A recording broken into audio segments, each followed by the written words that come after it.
Welcome to special analysis. నేను రమా మండవ. ఈరోజు అనాలిసిస్లో భాగంగా మనం తీసుకోబోతున్న టాపిక్ ఏంటంటే టీడీపీ రాజ్యసభ రేస్లోకి దూసుకొచ్చిన వంగవీటి రాధ అని చెప్పేసి నేను టైటిల్ పెట్టడం జరిగింది. ఆ అంశం గురించి మనం డిస్కస్ చేసే ప్రయత్నం చేద్దాం. ఈరోజు వంగవీటి రాధ గురించి చాలా రోజులుగా టీడీపీ తరపున ఆయనకి ఏ పదవి వస్తుంది అనేది ఎప్పటి నుంచో ఉన్న చర్చ. అయితే రీసెంట్గా ఏదైతే రాజ్యసభ అంశం తెర మీదకి వచ్చిన తర్వాత ఈరోజు వంగవీటి రాధ పదే పదే పదే పదే వార్తలో నిలుస్తూ ఉన్నారు. నిజానికి ఒక 2 రోజుల క్రితం వరకు కూడా వంగవీటి రాధ పేరు వెనక్కెళ్ళిపోయింది. వంగవీటి రాధ ఏదైతే ఈ ఎంతూజియాస్టిక్‌గా ఈ సీట్ కోసం ట్రై చేస్తున్న వాళ్ళలో, ఎంతో ఈగర్‌గా ఈ సీట్ కోసం వెయిట్ చేస్తున్న వాళ్ళలో యాస్పిరెంట్స్ చాలా మంది ఉన్నారు ఈ రోజున టీడీపీ నుంచి. సో వాళ్ళతో పోలిస్తే రాధ వెనకబడ్డారు ఈ రేస్‌లో. కానీ హఠాత్తుగా ఈరోజు వంగవీటి రాధ ఎపిసోడ్ తెర మీదకి వస్తా ఉంది. రాధకు సంబంధించి సీరియస్‌గా టీడీపీ అధిష్టానం కూడా రాజ్యసభ గురించి ఆలోచన చేస్తుందనే చర్చ జరుగుతోంది. అందుకు కారణం ఏంటో కూడా మనం తెలుసుకునే ప్రయత్నం చేద్దాం. మనం చూస్తే వంగవీటి రాధ గురించి ప్రత్యేకంగా చెప్పుకోవాల్సిన అవసరం లేదు. వంగవీటి రంగా సరే ఒక కాపు సామాజిక వర్గ ఉద్యమంతో ఏ స్థాయిలో వంగవీటి రంగా తన ఇంపాక్ట్ క్రియేట్ చేశాడో మనకు తెలుసు. అలాంటి వ్యక్తి వారసుడుగా ఆయన లెగసీ రాధా కంటిన్యూ అయింది కానీ ఆయన అదృష్టం మాత్రం కలిసి రాలేదని చెప్పుకోవాలి రాజకీయాల్లో. రంగా మరణం తర్వాత ఆయన భార్య రత్నకుమారి ఎమ్మెల్యేగా పనిచేశారు. ఆ తర్వాత ఆయన వాళ్ళ వారసుడుగా రాధా ఎంట్రీ ఇచ్చారు. 2004లో కాంగ్రెస్ నుంచి ఆయన ఎమ్మెల్యే కావడం జరిగింది. ఆ తర్వాత 2009లో చిరంజీవి పార్టీ పెట్టిన సమయంలో కాంగ్రెస్ నుంచి చిరంజీవి పార్టీ వైపు మొగ్గు చూపారు రాధ.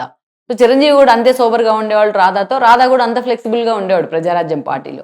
సో ఆ పరిణామాల్లో ప్రజారాజ్యం నుంచి 2009లో పోటీ చేశారు. 9లో పోటీ చేసి తూర్పు నుంచి ఓడిపోవడం జరిగింది. ఆ ఓడిపోయిన తర్వాత వైఎస్ఆర్సీపీ ఎస్టాబ్లిష్ అయిన క్రమంలో రాధా వైఎస్ఆర్సీపీలో జాయిన్ అయ్యారు. వైఎస్ఆర్సీపీలో కూడా 14 ఎన్నికల్లో పోటీ చేశారు ఏదైతే సెంట్రల్ కాన్స్టిట్యున్సీ నుంచి. బట్ బోండా ఉమా చేతిలోనే ఆ రోజు ఓడిపోవడం జరిగింది. వన్స్ ఆయన ఓడిపోయిన తర్వాత పార్టీలో నిజంగానే సఫికేషన్ ఎదుర్కొన్నారు ఆయన. ఆయన కనీసం తన తండ్రి విగ్రహాన్ని అన్వీల్ చేసుకోవాలన్నా కూడా జగన్మోహన్ రెడ్డి పర్మిషన్ అడగాల్సిన పరిస్థితి. అలా తనకు తెలియకుండానే మల్లాది విష్ణుని తీసుకొచ్చి జగన్మోహన్ రెడ్డి సెంటర్లో ప్లేస్ చేసిన పరిస్థితి. ఇలాంటి సిచ్యువేషన్ మధ్య రాధా ఆ పార్టీలో ఉండలేకపోయారు. సో జగన్మోహన్ రెడ్డి మీద తిరుగుబాటు జెండా ఎగరేసి 2019 కంటే ముందే బయటకు వచ్చారు. చాలా మంది ఆయన టీడీపీలోకి వెళ్ళొద్దని వారించారు. కానీ ఆ రోజున్న పరిస్థితుల్లో ఇట్లా వ్యక్తిగత వైషమ్యాలన్నీ ఒక 2 కులాల మధ్య గొడవలుగా మారాయి. వీటన్నిటికీ ఈ జనరేషన్లోనైనా నేను ఫుల్ స్టాప్ పెడతానని చెప్పి చాలా హుందాగా మాట్లాడేవాళ్ళు ఆయన. తన క్యాడర్తో కానీ తన దగ్గరికి వెళ్ళిన అభిమానులతో కానీ అలా వాళ్ళందరినీ కూడా తాత్కాలిక కోపాన్ని చల్లార్చి మరి ఆ రోజు వైసీపీ నుంచి టీడీపీలో జాయిన్ అయ్యే ప్రయత్నం చేశారు. టీడీపీలో ఆ రోజు టికెట్ ఇస్తానని చంద్రబాబు నాయుడు ఆయన ఆహ్వానించి ఆయన టికెట్ తీసుకోలేదు. బట్ 19 ఎన్నికల్లో జగన్మోహన్ రెడ్డికి వ్యతిరేకంగా ప్రచారం చేసిన జగన్మోహన్ రెడ్డి అధికారంలోకి వచ్చున్నారు. అప్పటి నుంచి 5 ఏళ్ల పాటు టీడీపీలోనే కొనసాగుతూ వచ్చారు. జగన్మోహన్ రెడ్డి వైపు నుంచి ఎన్ని ఇబ్బందులు తనను గురి చేసినా అయినా కంటిన్యూ అయ్యారు. ఒక దశలో జగన్మోహన్ రెడ్డి అంటే చాలా ప్రెజర్ తీసుకొచ్చింది ఆయన మీద. పవన్ కళ్యాణ్ని తిడుతూ కాపు సామాజిక వర్గంలో తాము పలచన అవుతున్నాం కాబట్టి వంగవీటి రాధా లాంటి వాళ్ళతో అది ఫుల్ఫిల్ చేసుకోవాలనుకున్నారు జగన్మోహన్ రెడ్డి. అటు వంశీని ఇటు కొడాల నానిని ఎన్నోసార్లు ఆయన దగ్గరికి రాయబారం పంపించారు. అయినా ఆయన వేరే స్టాండ్ అయితే తీసుకోలేదు. పార్టీలోనే కమిటెడ్గా ఉండిపోయారు. అంతేకాదు జనసేన నుంచి కూడా ఆయన ప్రెజర్ వచ్చింది పార్టీలోకి రమ్మని, అయినా ఆయన వెళ్ళలేదు. ఇక మొన్నటి ఎన్నికల్లో టికెట్ ప్రచారం జరిగినా ఎందుకు ఆయన ప్రత్యక్ష ఎన్నికల్లో పోటీకి మాత్రం దూరంగా ఉండిపోయారు. ఇక ఎన్నికలు అయిపోయిన తర్వాత నామినేటెడ్ పోస్టుల విషయంలో రాధా పేరు చాలా ప్రముఖంగా తెర మీదకి వచ్చింది. ఇటీవల ఆయన లోకేష్తో కూడా భేటీ అయినప్పుడు ఇంకా ఎక్కువగా వినిపించింది. ఎందుకంటే ఆయన ఎమ్మెల్సీ ఇస్తారు, మంత్రిని చేస్తారనే ప్రచారం జరిగింది. ఒక దశలో రాజ్యసభ అనే ప్రచారం జరిగింది. ఒక దశలో ఏదో ఒకటి ఆయనకి నామినేటెడ్ పోస్ట్ ఇచ్చి క్యాబినెట్ హోదా ఇస్తారనే ప్రచారం జరిగింది. ఇవన్నీ కార్యరూపం అయితే దాల్చలేదు. ఇలాంటి పరిస్థితుల్లో ఈరోజు రాజ్యసభ స్థానాలు ఖాళీ కాబోతున్నాయి. 4 రాజ్యసభ స్థానాలు. అది వైసీపీకి సంబంధించి ఒకటి పిల్లి సుభాష్ చంద్రబోస్, అయోధ్య రామరెడ్డి అండ్ పరిమళ నత్వాని. వీళ్ళతో పాటు సానా సతీష్ది, మోపీదేవిది సానా సతీష్కి క్యారీ ఫార్వర్డ్ అయింది కాబట్టి ఆ సీటు కూడా ఖాళీ వస్తోంది. సో 4 స్థానాలు రాబోతున్నాయి. అయితే BJP, TDP and then Janasena మధ్య ఆ సీట్ల పంపకాలు ఎలా ఉంటాయనేది ఒక చర్చ. అయితే బీజేపీకి 1, జనసేనకి 1 వెళ్ళబోతోంది. టీడీపీ 2 సీట్లు తీసుకోబోతుంది అనేది ఒక చర్చ అయితే జరుగుతుంది. But not yet confirmed. అనేక మంది పేర్లు తెర మీదకి వస్తున్నప్పటికీ నిన్న మొన్నటి దాకా రాధా పేరు రాలేదు. గతంలో వచ్చింది ఆయన పేరు చాలా ప్రముఖంగా. అయితే ఈరోజు తానా సతీష్ పేరు వినిపిస్తోంది ప్రముఖంగా. మరొకసారి ఆయన కంటిన్యూ చేస్తారనేసి. అదేవిధంగా లోకేష్ సన్నిహితుడిగా పేరున్న కిలార్ రాజేష్ పేరు తెర మీదకి వస్తూ ఉంది.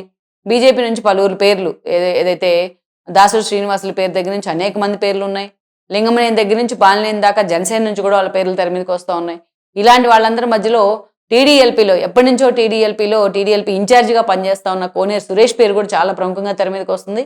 చాలా మంది మీడియాలో దాన్ని హైలైట్ చేయకపోయినా బట్ ఆఫ్ ద రికార్డ్ అయితే మాత్రం కోనేరు సురేష్ పేరు చాలా ప్రముఖంగా తెర మీదకి వస్తోంది. ఎందుకంటే ఆయన మొన్నటి ఎన్నికల సమయంలో కూడా ఏదైతే ఎలక్షన్ కమిషన్తో కూడా చాలా విషయాల్లో ఆయన జగన్మోహన్ రెడ్డితో విభేదించారు. ఆల్మోస్ట్ వాళ్ళని కేసులు కూడా పెట్టించుకున్నారు.